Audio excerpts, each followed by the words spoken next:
Hello students, मैं विशाल गुप्ता आपका teacher. कैसे हो आप सब स्टूडेंट्स। इस वीडियो में मैं आपको क्लास 12 का जो हमारा सब्जेक्ट है इंडियन इकोनॉमिक डेवलपमेंट का, उसका चैप्टर नंबर 7 रूरल डेवलपमेंट आगे कंटिन्यू कराने जा रहा हूं। स्टूडेंट्स, इस वीडियो में हम डिस्कस करेंगे एग्रीकल्चर मार्केटिंग से स्टार्ट करते हुए कि मार्केटिंग इन एग्रीकल्चर एरियाज़ में कैसे होगी।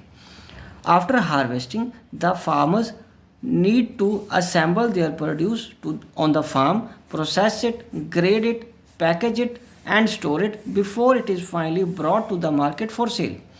फसल उग जाने के बाद, उसके कटाई होने के बाद फार्मर ने उसको असेंबल करना होता है, उस फार्म से, खेत से उसको प्रोसेस करना है, उसकी ग्रेडिंग करनी है, उसको पैक करना है और स्टोर करना है जब तक कि वो फाइनली मार्केट में बेचने के लिए ना चली जाए। Agriculture marketing includes all those processes between harvesting and final sale of the produce by the farmers. Thus, agriculture marketing may be defined as the process that involves gathering, processing, grading, packaging, storing, and selling. ठीक है बच्चों। As Indian farmers at the time of independence, agricultural marketing was almost under the complete control of money lenders and traders. जैसा कि आप सब जानते हैं कि एग्रीकल्चर मार्केटिंग इंडिपेंडेंस से पहले और उस वक्त तक किनके कंट्रोल में थी? पूरी तरह मनी लेंडर्स और ट्रेडर्स के कंट्रोल में थी और कमीशन एजेंट्स के कंट्रोल में थी। ठीक है। इन ऑर्डर टू पे ऑफ देयर डेट, क्योंकि किसानों ने उनसे उधार लिया होता था, इसलिए उनका उधार चुकाने के चक्कर में the farmers often made a distress cell of their produce. उनको मुसीबत में ही, या यूँ कह लो मुश्किल में, बुरे वक्त में उनको ही फसल बेचनी पड़ती थी कम दाम पे। Their holding capacity was almost zero, क्योंकि उन्होंने पहले ही साल भर से उधार ले रखा होता था और उनका उधार चुकाने के लिए उनके पास अपनी फसल को कम दामों में इन कमीशन एजेंट्स, महाजन या मनी लेंडर्स को बेचने के अलावा किसानों के पास और कोई चारा नहीं होता था। Often they got low price, no doubt उनको कम प्राइस मिलता था और उनको लॉस सफ़र करना पड़ता था ड्यू टू फॉल्टी वेइंग, गलत तौल की वजह से, मैनिपुलेशन ऑफ अकाउंट्स में मैनिपुलेशन किया जाता था, lack of storage facilities and customary commissions के फॉर्म में।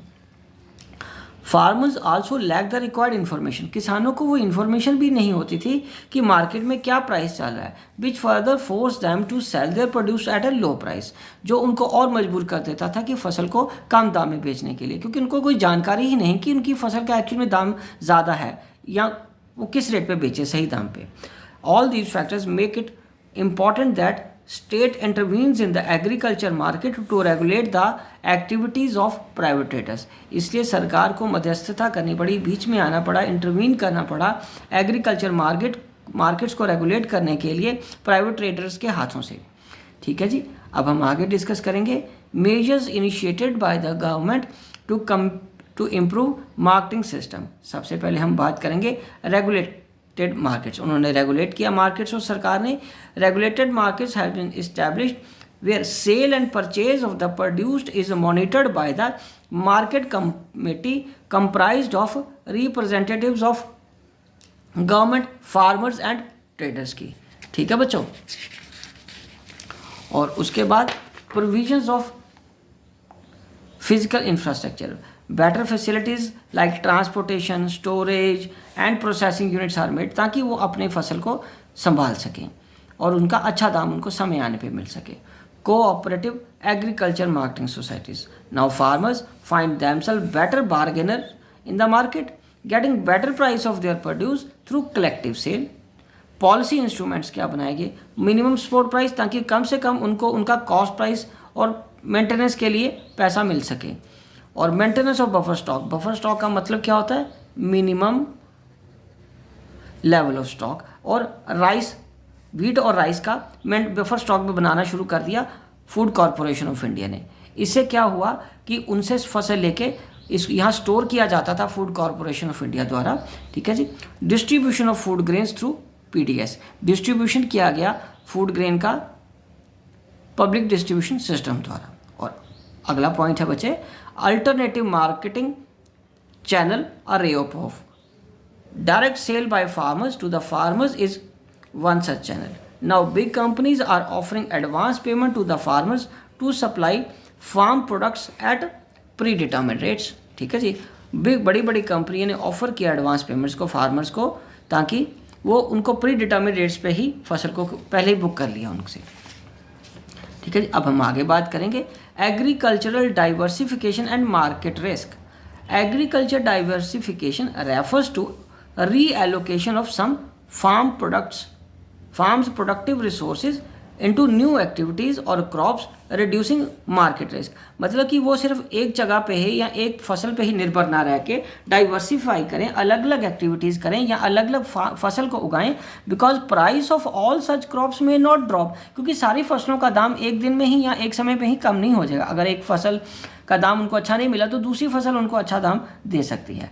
डाइवर्सिफिकेशन के दो एस्पेक्ट थे।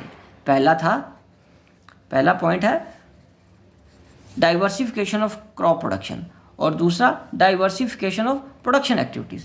और डाइवर्सिफिकेशन ऑफ क्रॉप प्रोडक्शन क्या चीज़ था? It implies production of diverse variety of crops rather than one specialise crop. It implies a shift from single cropping system to multiple cropping system. ठीक है बच्चों।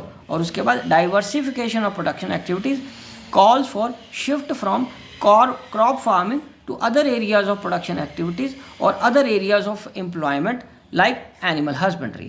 यहाँ पे वो कह रहे हैं कि अलग अलग फसलें उगाओ, यहाँ पे वो कह रहे हैं अलग अलग एक्टिविटीज़ करो फसल उगाने के अलावा भी, जैसे पशुपालन, ठीक है, फूलों फलों की खेती, इस तरीके की चीज़ें करने को वो कह रहे हैं कि सिर्फ फसलों पे ही निर्भर ना रहो, खेती पे के से रिलेटेड और चीज़ों पे भी इन्वॉल्वमेंट दिखाइए जिससे एम्प्लॉयमेंट जनरेशन हो। और उसके बाद इमर्जिंग चैलेंजेस क्या हैं अब रूरल डेवलपमेंट के।